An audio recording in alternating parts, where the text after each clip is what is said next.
Perkenalkan, saya Jessica Palandi dengan akhiran NIM 547. Baik, saat ini saya akan membahas tentang kebijakan ketenagakerjaan. Pertama-tama, saya akan membacakan latar belakang masalah ketenagakerjaan, dualisme pembangunan. Masalah pengangguran dan ketenagakerjaan masih menjadi perhatian utama, terutama di negara berkembang. Kedua masalah ini menciptakan dualisme. Yang pertama, jika dikelola dengan baik, kelebihan tenaga kerja dapat memberikan dampak positif dalam percepatan pembangunan. Yang kedua, jika tidak dimanfaatkan, akan menciptakan dampak negatif dan mengganggu pertumbuhan ekonomi. Peningkatan jumlah tenaga kerja seringkali menjadi persoalan sulit karena kurangnya penyediaan lapangan pekerjaan yang berujung pada pengangguran. Selanjutnya, masalah utama. Yang pertama, kondisi tenaga kerja. Bagaimana kondisi tenaga kerja dan tingkat pengangguran saat ini di Indonesia? Yang kedua, permasalahan ketenaga kerjaan. Apa saja isu-isu krusial yang dihadapi dalam sektor ketenaga kerjaan nasional? Dan yang ketiga, strategi dan rekomendasi.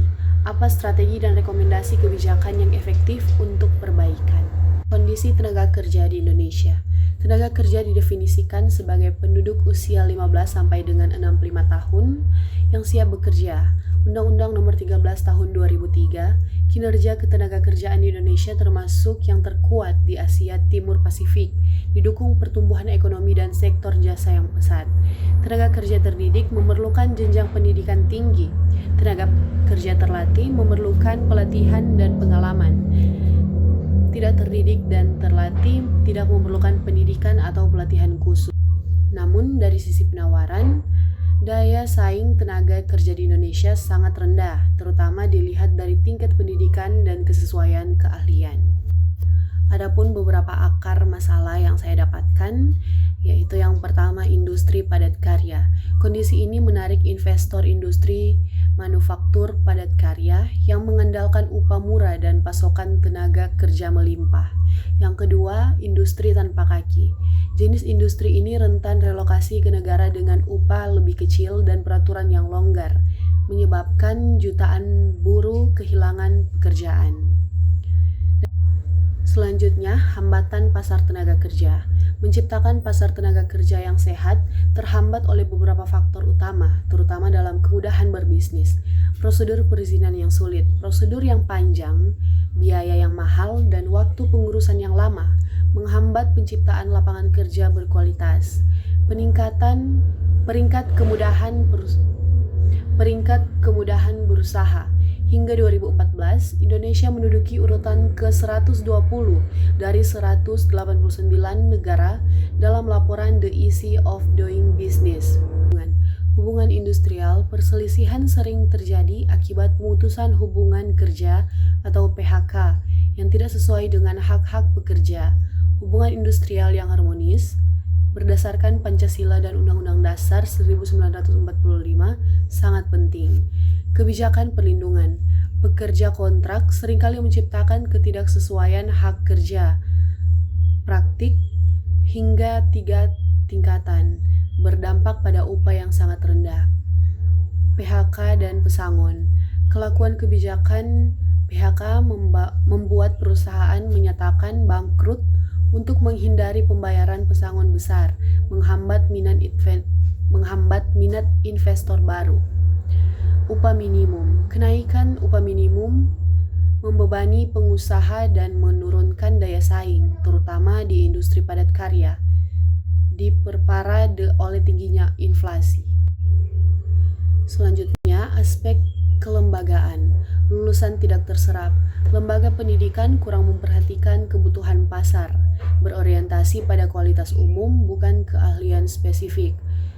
Lingkungan kelembagaan, aturan formal dan non-formal belum sepenuhnya sesuai, menyebabkan perselisihan dan masalah.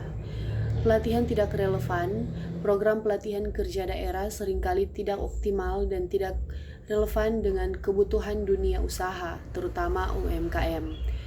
Ketidaksesuaian keahlian, sulitnya perusahaan mendapatkan pekerja dan pekerja mendapatkan pekerjaan yang sesuai dengan keahlian. Adapun beberapa strategi rekomendasi kebijakan. Strategi utama untuk mengatasi masalah ketenagakerjaan berfokus pada peningkatan kompetensi, pelayanan, dan iklim kerja. Yang pertama, peningkatan kompetensi dan produktivitas. Harmonisasi, standarisasi, dan sertifikasi kompetensi melalui kerjasama lintas sektor. Strateginya, penetapan standar kompetensi, peningkatan daya saing, pengembangan kemitraan pemerintah dan dunia usaha, dan penataan lembaga pelatihan berbasis kompetensi. Yang kedua, peningkatan kualitas pelayanan penempatan, meningkatkan akses angkatan kerja pada sumber daya produktif, menciptakan lapangan kerja, kredit mikro UKM, kegiatan padat karya, mendorong pengembangan ekonomi produktif berbasis masyarakat. Yang ketiga, menciptakan hubungan industrial harmonis, meningkatkan tata kelola kelembagaan, mewujudkan sistem pengupahan yang adil, meningkatkan perlindungan sosial, dan menetapkan prinsip hubungan industrial dalam pencegahan perselisihan.